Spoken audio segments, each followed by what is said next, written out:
and people trying to fit their lives around the way these pieces have fallen into place, there are so many people that are working all day long doing something that is deeply unsatisfying and almost painful to them. If you make furniture, and you feel a great satisfaction out of that, and you sell that furniture. Look, man, making furniture feels good. If you can do that, you could cut it perfectly and sand everything down nice and stain it, and then it's done, and you get the satisfaction, and you sell it to someone, and that pays your bills. That is infinitely more satisfying than being stuck in cubicle working for someone that you don't want to work for, having to have these stupid fucking office meetings, talking to people in human resources, sitting down with your supervisor where they evaluate your job performance, and you're not really, you really need to be enthusiastic about this company. This company is your future. This kind of like, you're like, fuck, kill me now. There's a lot of people out there that would way rather do something else, and I hope they understand that they can. Everybody's got these stupid barriers they put in their own head. You got to resist those goddamn things because they don't do you any good, and they define the potential for your future in a negative way. It's not self-serving, and it's not even real. You put this artificial ceiling on the potential for what you're doing. If you hit a wall, okay, that just means you need to regroup and rethink. It doesn't mean that wall's there, especially when it comes to something like social media or like a podcast, something where you like it less, fix that. Figure out a way to do it. You can do that. And this idea that there's no way to get past the starting block today is just ludicrous. It's crazy. And it's just this poor thinking. And people that are trapped in bad situations, one of the problems is you feel like this is your future. You feel like you're fucked and you can't get out of that. There's no hope. There's no light at the end of the tunnel. There's no rainbow. And if you feel like that, that alone can be incredibly defining and limiting. But if you look at yourself objectively and say, okay, I kind of am fucked here. I'm in credit card debt. I'm working in a shitty job. I don't doing, but I have some ideas. I need to feed those fucking ideas. And I need to feed them and water them, and I need to set aside a certain amount of time every day to just try to make those things happen. You can do that. Wondering why other people's success, or wondering why other people are successful, is the refuge of losers. Wondering why other people are successful. Like, who gives a fuck? You can say you think it sucks, but to spend time wondering why someone is successful and hating on someone that's successful, it doesn't do any good. It's like, what is that old expression that jealousy is, it's a poison that does the opposite of its intended? Is that your mind, you have a certain amount of bandwidth. This is why I don't read Instagram comments or Twitter comments or YouTube comments. Like, I don't have any time. If I read them, it's an accident. But to seek them out, like, you have bandwidth. I don't spend time wondering why I hate things or hating on someone or being jealous. You have, let's call it units. You have 100 units of bandwidth in your mind. So that means there's 100 units that you can spend on things you care about, or you could let your mind be occupied by some stupid fucking Twitter feud that you're in with some idiot that you don't even know, and you could spend 30% of your Twitter bandwidth or your mind bandwidth on this, and then you only have 70% for the things you love. And then maybe you're involved in some fucking relationship with someone who's an idiot, and you're arguing back and forth with them. Well, there's another 30% that's gone. Now you have 40% left. You have 40% for the things you love instead of 100%. But if you only concentrate on the things you care about that mean something to you, and I think that there's a lot of people out there that think somehow or another you're going to get to some place where you're living in silk sheets and you're getting your toes done while someone's dropping grapes into your mouth. I don't want that. I've never wanted that. That guy's not going to be happy. He's going to be bored. An hour into the grapes, you're going to get those fucking grapes away from me. Stop painting my toes. What am I doing in this bed? I got to do something. I'm not stimulated. The human organism, the animal that we are, needs constant stimulation because it evolved trying to find food and escape enemies, and find shelter, escape nature, escape the elements, try to survive. And this is the great joy that you have in taking care of your children, that you can protect your children from the elements and the enemies and feed them. And it's also the great sadness that you see in losers. When I see a loser, I see some guy who's 43 years old, that lives in his parents' basement, and he fucking hates the world. I'm like, that was a baby. Now, this is a baby that somebody just gave shitty nutrients to, whether it's nutrients in the forms of food or in the form of thoughts and ideas and examples, and this kid developed these horrible self-destructive patterns of behavior that have led them to this point where they're this middle-aged person with no future and no idea of how to get out of this rut, and probably never will escape it, and might just wind up sucking on a gun. You know, I mean, this is the limit today, and I think part of that world is because we have been fed this line of horseshit that you're supposed to seek comfort. And I don't think you are. I think you're supposed to seek difficult tasks and accomplishments, and through those things and through doing things that are hard to do, even if it's just a fucking 90-minute hot yoga class. I do a 90 class, man. Those last 20 minutes, I do not want to be there, man. And I definitely don't want to give 100%. And I can cheat. I can kind of half-ass it.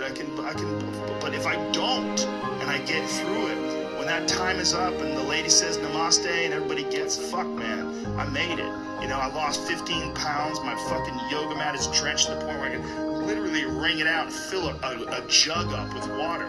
But struggle, I will now have a better day, and I better fucking do it again tomorrow, or do something else. Because if I just think, well, tomorrow I'll host and eat Twinkies and watch TV. Oh, hello sadness, my old friend. Hello depression. Because when you're not doing anything, you feel like shit.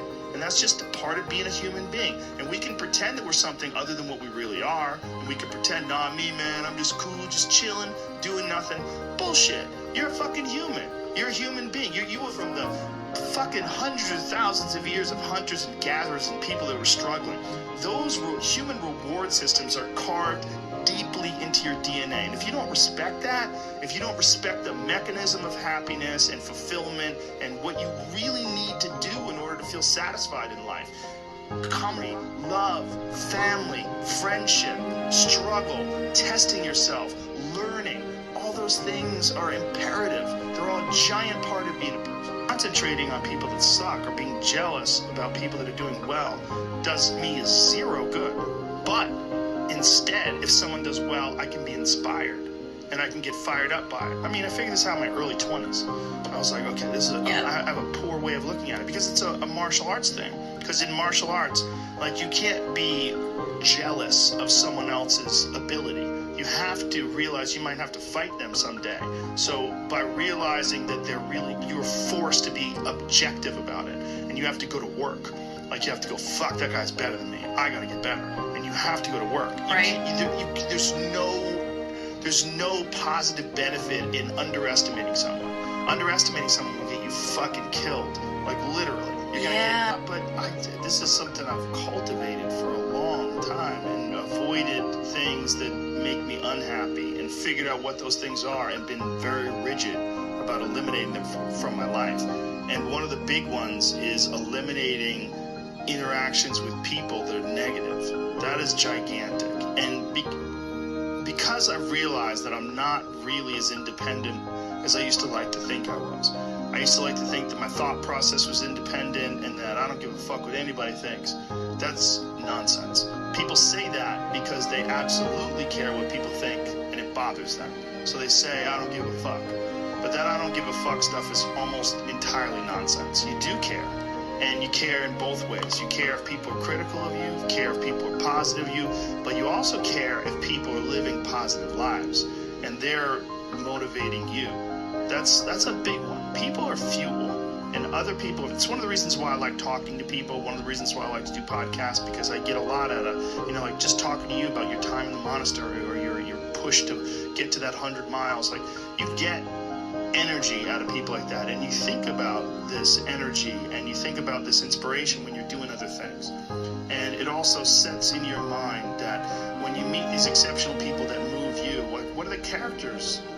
What are the qualities that they have? What are the characteristics that they possess?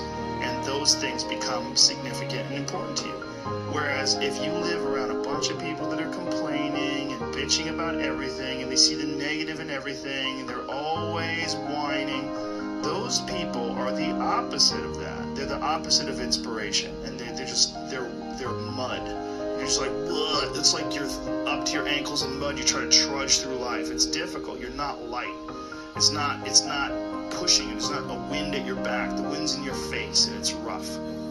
And over time, I've learned that these people, you're not gonna fix them. I used to want to fix them when I was young. I used to want to go, hey man, I see what you're doing. Like, dude, don't do that anymore. Listen, just do this and stop doing that and start doing this. And if you just work towards this, you could be successful. And then a week later, the guy's doing the same shit. You're like, okay, I'm wasting a significant amount of my energy on someone who doesn't want to waste any of their energy on themselves. And so managing the community and the tribe that you're in, making sure that you're a good member of that tribe, that you're doing your part, and there's a lot of cynicism in these days about inspiration and about motivation, because there's a lot of fake shit. You can go on Instagram and you see a million of these inspirational quote pages, and they're run by people that are probably depressed.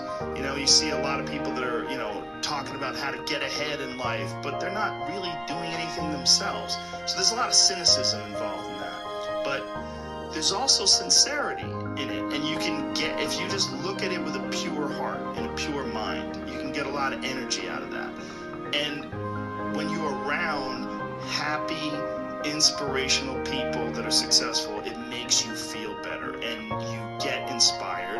And if you act on that inspiration, your life will be more fulfilled. And it's not just inspirational in terms of financial success, but in terms of doing difficult things, whether it's running 100 miles, doesn't pay you a goddamn thing other than the wealth of the knowledge that you can push yourself to such an extreme, or anything else, whether it's someone who becomes really good at playing chess, or someone who's really good at martial arts, or whatever it is. There's a great feeling in these overcoming these difficult things, because life is never this just constant state of I'm at a 9 all day, and when I'm with my wife I hit yay, and I stay like that. That's not real. What's real is like you saying that you went to this monastery and felt all this angst about meditating and being alone, having your phone and not having the input, but then when it comes out of it, then you have this reward.